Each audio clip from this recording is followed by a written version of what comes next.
My name is Jimmy, and this is the 2025 Toyota GR Corolla. Unlike most cars where you can just enable launch control by foot on the brake and then throttle, on a GR Corolla, it's a little different. Obviously, you got to put it into drive, but you activate sport mode, and then you turn off traction control, then press both pedals, don't say launch ready. Foot hard on the brake, throttle, let's go.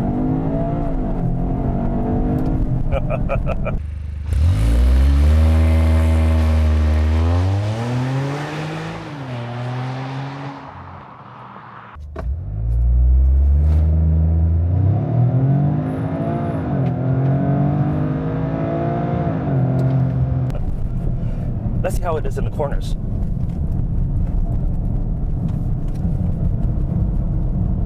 Oh, it sticks, but then you poke it a little. The back end comes around. So the good news is, even with the automatic, the fun, well, they haven't got rid of that.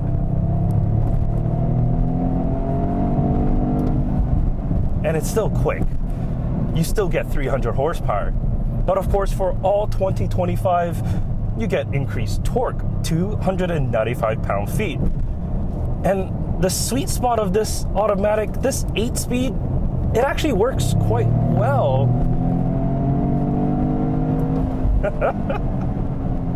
Hard on the brake, and then it, well, downshifts. Downshifts hard. It's a playful vehicle, but then you put it back into normal mode, you quiet things down, and, well, drives like a regular automatic. You just let it do its thing. It shifts, it's smooth, feels like a regular Corolla. Although that is a CVT and this is an 8-speed. I mean, sure, a manual is definitely more fun. However, there are people that either can't drive a manual or may have limitations of, you know, whatever that disallows them to drive a manual vehicle. And Toyota, by providing an automatic option, well, this is great. Why not have an automatic option? Why not just allow the GR Corolla to be accessible by more people? Because with this, when you're driving in the city or even on highways, especially like after a long day's work, you activate the cruise control on this, and, well, it's a full speed cruise control. The adaptive cruise can basically come to a full stop, but then you do have to press your foot on the brake. It doesn't like full stop and start for you. It doesn't do that. But it can like crawl and then speed back up to like 100 kilometers per hour. It's great. This is like a really well-rounded vehicle. However, I'm sure there's going to be people that are going to complain, oh, it's an automatic, it's not a manual, it's less fun, blah, blah, blah, blah, blah. I get it. But if you want the manual, you can still get the manual option. This just happens to be an add-on. Here in Canada, the add-on is a little costly at like 62,000 Canadian dollars because the stack's only on top of the top premium trim. However, in the US, you pay $2,000 more for any of the trims, you can get the automatic. What I can say is it's not any slower than the manual. They haven't been able to get consistent numbers on this from like just my research.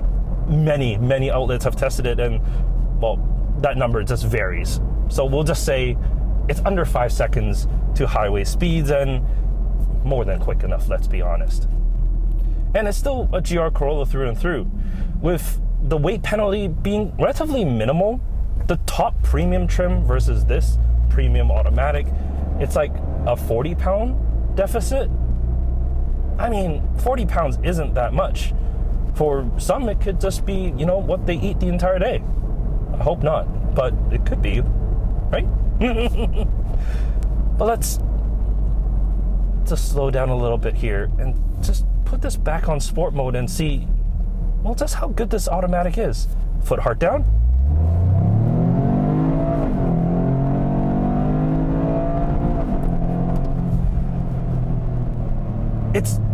quite enjoyable.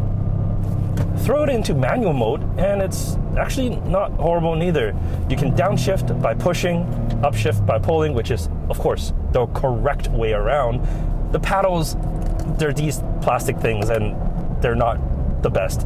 I'm sure there's some aftermarket application that will make these into metal paddles with magnetic, just make them a whole lot better. Because right now, these are not great.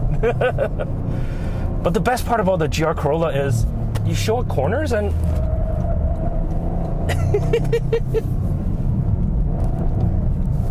okay, I'm on winter tires.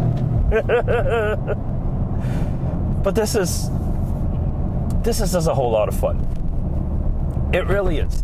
I don't think the automatic actually decreases the amount of fun that you have in this. In fact, I think it elevates that experience a little bit by, just make it so that you can have fun on days that you want and just be bland and boring on days that you, don't. Because a GR Corolla, this isn't the vehicle that you're going to buy as a secondary vehicle. It's probably like, your everyday, your day-to-day, go to work and still have fun on the weekends. With the automatic, you get the extra cooler on here. It should be fine. And from just the testing that I've done on the streets, even in automatic mode, the shifts are great. The only real negative I have to say is just like the regular manual one, fuel consumption is just absolutely horrible. 13.5 liters per 100 kilometers is what I'm averaging. Yeah, that's real bad considering that there's only 3 cylinders.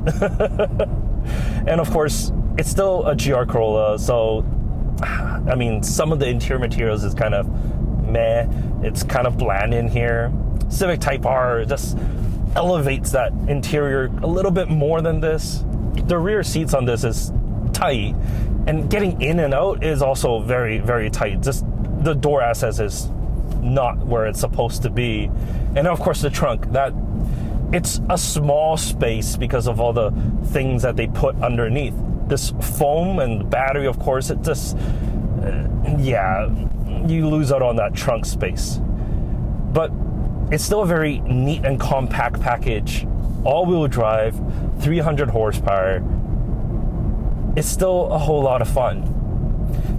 Here in Canada, it just doesn't make sense, unfortunately. It's just the pricing, 62 grand. It doesn't make sense because a Golf R, yes, I get a Golf R is nowhere near as fun, it's more boring, but a Golf R is like 54,000. Yeah, 54 grand versus 62. I mean, just to put in perspective, you can get into an Audi S3 for 58. A CLA 35 is 61. If you want an M240, the 6-cylinder M240, that is, I think, 64 or 65. It's not much more than this. And don't say, oh, it's not as practical, because this really isn't. But of course, that is just, unfortunately, a Canadian fault. In the US, pricing actually makes sense in the US. And to be honest, I think this is a great car to buy if you're in the States. There's a lot of good things about it. I like the premium just because you do get like the JBL sound system, you get the dual zone climate control, and the heads-up display is also nice. But to be honest, I don't think the premium price that comes with the premium package is all that worth it. If you really want the auto, just go with the base. If you're in the US, of course, it probably makes a little bit more sense. I don't think you're missing out too much. Don't get me wrong. I would pick the manual, but the auto isn't bad. It looks horrible here because it looks like a regular automatic CVT kind of shifter. There's nothing special about it, but that's fine. It's fine. Get the base, get the auto if you need. And it should be, you should have a pretty good vehicle with that. In any case, thank you so much for watching. Like the video if you do, subscribe if you want to see more, and I'll catch you next time. Take care.